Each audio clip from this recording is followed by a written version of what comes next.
It's a suburb of Damascus. From the pictures we've seen, it's pretty certain it's controlled by rebel fighters. In the very opening shot of this sequence, you see a man in uniform with a gun.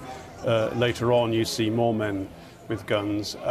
Petrol stations are targets, it seems. Now, they are both military and civilian targets, because there'll be a military target because they know the government that the FSA needs to refuel its vehicles, so they'll hit them. But fuel is getting quite short in certain parts, and so as soon as there's fuel in a garage, ordinary people will turn up and try and get it, and so it's clearly civilian as well.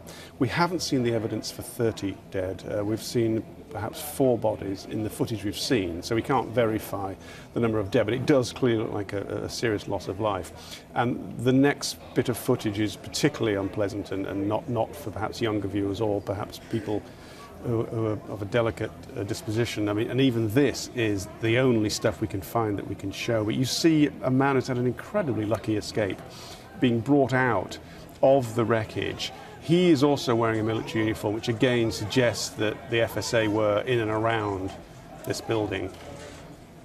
But this, dramatic though it is, and you can see he's had his clothes partially blown off and his shoes and socks blown off, but that's about as much as we can show. Some of it's pretty awful and clearly several fatalities, and the activists that are there saying 30.